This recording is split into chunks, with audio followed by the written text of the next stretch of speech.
Entonces, por esa razón, no puede, yo no puedo tomar el valor de cero. De hecho, si valiera cero, me anularía toda la derivada.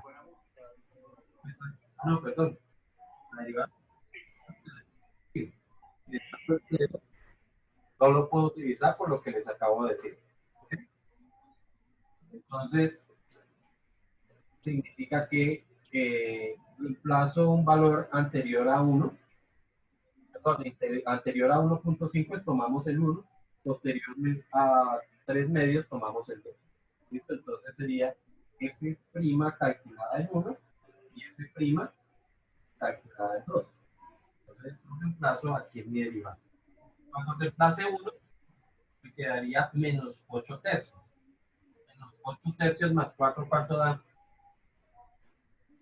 8 tercios positivo. 8 tercios positivo, no creo. 8 tercios positivo. Serían 3 por 4, 12. 12 menos 8. Serían 4. 4 tercios, da positivo. ¿Ves? Da negativo la cosa. No, sí da positivo. Da positivo. Cuando reemplace el 1, da positivo. ¿Sí?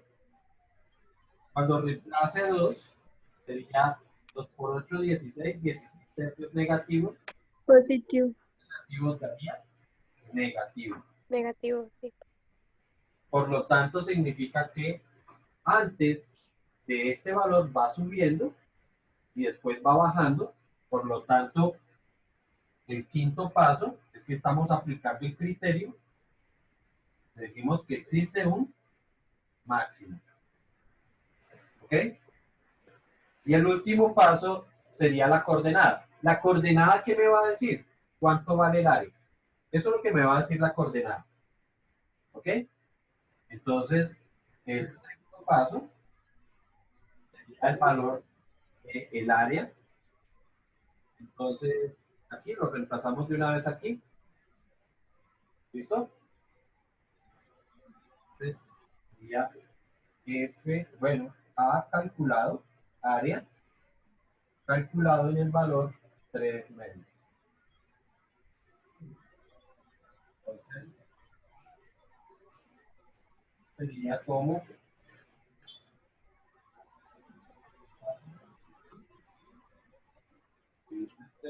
por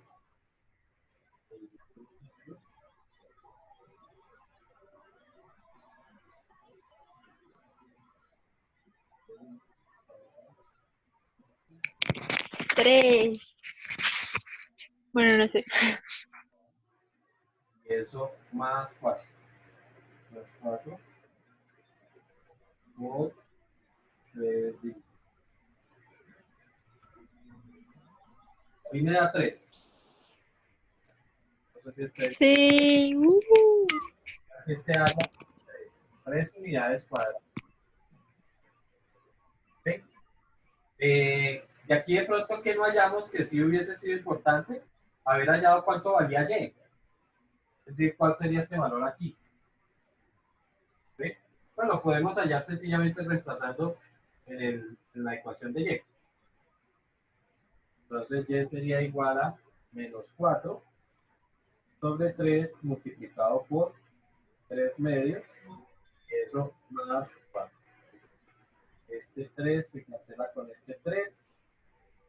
El 4 se simplificaría con este 2 y quedaría menos 2 y esto daría 2. ¿Sí? Aquí, mira.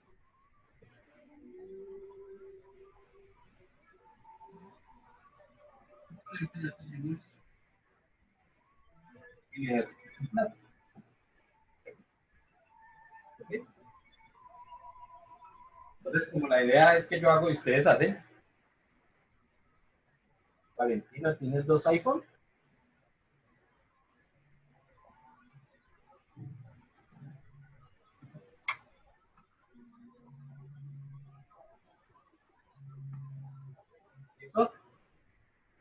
¿Listo? Creo que me tienes un poquito ya de ruido, pero ya. Ok, entonces, como la idea es que ustedes, yo trabajo y ustedes trabajan, Entonces ustedes van a hacer lo mismo, pero con una parábola. Es decir, ¿cuál es el rectángulo más grande que cabe dentro de una parábola?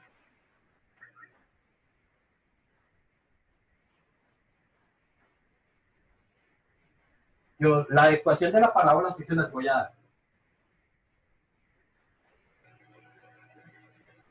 Entonces, la idea es que la parábola es esta. ¿Ok? Esa parábola tiene la forma 4 menos x al cuadrado, donde este valor aquí entonces vale 4. ¿Listo? Estos valores de aquí serían 2 y este valor de aquí es menos 2. ¿Listo? Esa es esa parábola. Y queremos ver cuál es el rectángulo más grande que cabe ahí. ¿Ok? Entonces, empiecen por plantear la función objetivo. Entonces, la longitud X es una distancia, como tal es una distancia. Pero la función no trabaja con distancia, sino trabaja es con coordenadas. Entonces, por eso debemos trabajar es con media parábola. Y lo que queremos saber es cuál sería el área máxima que cabe dentro de esta media parábola. Al fin y al cabo, si la duplico, va a ser igual del otro lado, entonces vamos a llegar al mismo resultado. ¿Ok? Entonces, ahora sí, yo puedo decir que esta longitud de X y esa longitud de X también va a representar la coordenada de X. Entonces, mi área la voy a trabajar con esta función. ¿Ok? Entonces me quedaría que este es el área. Y este sería la función complementaria. ¿Por qué? Porque aquí vamos a tener dos variables independientes. Entonces tendríamos que área sería igual a X multiplicado por Y. Pero Y es igual a 4 menos X cuadrado. Hacemos lo mismo. Entonces área sería igual a X multiplicada por 4. Perdón. Al multiplicarla, pues de una vez, me quedaría 4X menos X al cubo. ¿Listo? Y ahora entonces hacemos el procedimiento, el siguiente paso que sería derivar. Entonces nos quedaría como 4 menos 3x al cuadrado. El A siguiente, ver, dime, ¿de dónde sale la complementaria?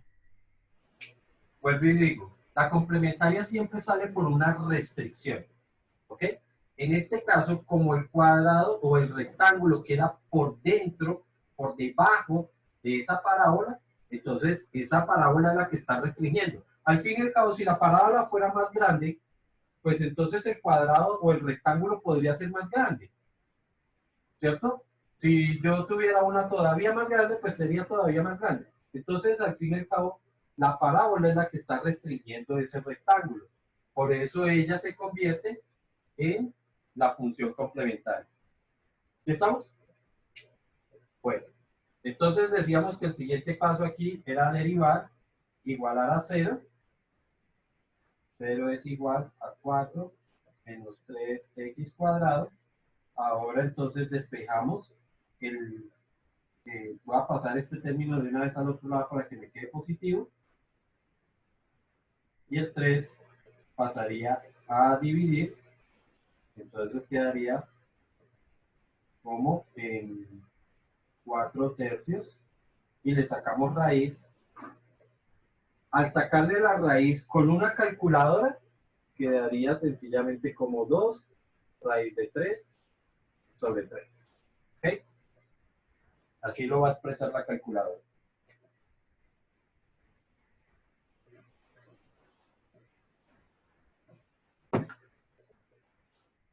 Y 2 raíz de 3 sobre 3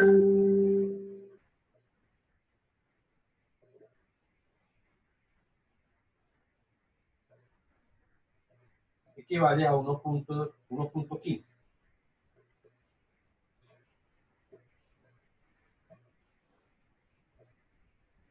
¿Listo? ¿Qué es lo que pasa con ese 1.15? Recuerden que realmente cuando uno saca raíz cuadrada, uno obtiene el valor a la derecha y obtiene el valor a la izquierda. Pues, ¿qué es lo que está ocurriendo? Que este valor a la izquierda es este de acá. O sea que si allá es 1.15, si aquí es 1.15, o dicho en esos términos, 2 raíz de 3 sobre 3, pues este valor de aquí es menos 2 raíz de 3 sobre 3. ¿Ok? Sino que normalmente uno no se da cuenta de eso, porque cuando uno saca la raíz, uno obtiene estrictamente el valor positivo, o solamente tiene en cuenta como el valor positivo. Pero eso significaría que la base no es este pedacito, sino es el doble. Realmente la base de ese rectángulo va a ser el doble. ¿Sí está claro? Entonces, ya tenemos el valor de X, podemos inicialmente hallar el valor de Y. ¿Sí? Entonces, el valor de Y lo hago yo, sencillamente reemplazando aquí. Bueno, antes de eso, pues tenemos que hallar si es un máximo o es un mínimo, ¿cierto? Aunque aquí claramente nos tiene que dar que es un máximo. 2 raíz de 3 sobre 3. Vamos a colocar un valor. Si esto es esto, pues puedo tomar como valores 2 y 1. ¿Sí? Y lo reemplazamos aquí en nuestra derivada. Si reemplazo 1, pues esto sería 3 por 1, 3. 4 menos 3 me daría positivo. Aquí da positivo. Si reemplazo el 2, sería 2 al cuadrado son 4. 4 por 3, 12. 4 menos 12 me daría menos 8. Entonces negativo. Significa efectivamente que la función va subiendo y después va a ir bajando, por lo tanto sí hay un máximo. ¿Listo? Decíamos que si queremos hallar el valor en Y, ¿cuál sería la altura de ese rectángulo? Pues lo reemplazo ahí. Y es igual a 4 menos el valor de X, pero el valor de X es 2 raíz de 3 sobre 3 elevado al cuadrado. Eso me daría 2 tercios, 4 tercios. Y 4, pues 4 menos 4 tercios. Y esto sería 12, 12 menos 4 serían 8. Esto es 8 tercios. Y ya tengo la altura también. ¿Listo? Entonces recuerden, si yo reemplazo este valor en la función, realmente lo que voy a obtener es la mitad del área. Tendría que multiplicarla por 2 para obtener la otra mitad. ¿Listo? O para obtener el total. Antonio, ¿y yo cómo hubiera sabido que lo tenía que separar en la mitad? Digamos, en una evaluación me hubiese aparecido ese, yo no lo hubiese separado. Yo sé que eso hubiese sido así. Lo que pasa es que yo también sé que eso ocurría así y seguramente les había tenido en cuenta que ese resultado, por ejemplo, si tú me hubieras dicho que el área era igual a la base, 2 raíz de 3 sobre 3, por su altura, 8 tercios. Yo te lo habría valido, porque yo sé que tocaba tener en cuenta eso. ¿Sí? Normalmente cuando uno quiere que todo el área quede completa, pues uno propone una restricción donde la parábola quede completamente por fuera. ¿Para qué? Para que ahí sí las dos coordenadas te queden por aquí. Y ya no vas a tener el problema de que te queda una positiva y la otra negativa. ¿Ok? Antonio, deberías hacer como más de esos que personalmente es como el que más se me dificulta, de optimización. Uy, sí, a mí también. A mí por 500. Yo la verdad no entiendo optimización. Es que como tal, no sé, como saber plantear las dos y con esas dos ya uno La puede hacer lo ecuación demás. objetiva, yo no entiendo ni idea de cómo sacarla. La ecuación complemento. No, pues Sí, son como plantear las dos esas y ya. normal. El primer ejercicio que hicimos de complementaria, que era una recta, pues ahí sí yo no les di la ecuación de la recta, sino que empecé a construirla, pues, porque sabía cómo se hacía. Pero normalmente va a aparecer algo que nos permita calcularla. Por ejemplo, si yo estoy diciendo, supongamos que yo tengo una circunferencia y dentro de la circunferencia quiero construir un rectángulo. ¿Cuál es el rectángulo más grande que cabe ahí? Entonces, función objetivo, la que quiero maximizar es esta área. Por lo tanto, es el área del rectángulo. ¿Y cuál es la función complementaria? La función complementaria sería el área de la circunferencia. ¿Ok? Entonces, de esa forma, yo sé cuál es el área del rectángulo y sé cuál es el área de una Y digamos, si me dicen dimensiones, ¿yo cómo lo tomo? Como área, como área. lado, como volumen. Las áreas son absolutas y no tienen este problema. Las áreas son absolutas y no tienen el problema de ser coordenadas. ¿Ok? Entonces aquí uno sí trabaja es por áreas, no por coordenadas. Cuando uno tiene funciones, las funciones sí son áreas. Sí son coordenadas y entonces ahí es donde uno tiene que ver si es positiva o es negativa. ¿Ok? Entonces, pues, esa es la idea. Si quieren, yo les coloco, por ejemplo, un ejercicio semejante, pero entonces ya sería un rectángulo dentro de una elipse. Profe, qué pena interrumpir, pero es que el de ciencias ya mandó link en Zoom. ¿Qué? Y ya tenemos química. Ah, ¿ya tienen clase? Ah, ok. Bueno, Entonces, lo podría dejar de pues práctica y le hacemos preguntas por WhatsApp y tal. Forma. colocarles un ejercicio. Pero O si quieres, responde. o si quieres tú mañana envías la respuesta en la tarde Bueno, para listo. que Uy, quede sí, mejor. mejor. Pero con procedimiento. Sí. Sí, Sí, con todo. Si quieren, yo lo grabo y entonces les envío el video. Sí, bye. Bueno, listo. Ah, pues. bueno, chao. Bye.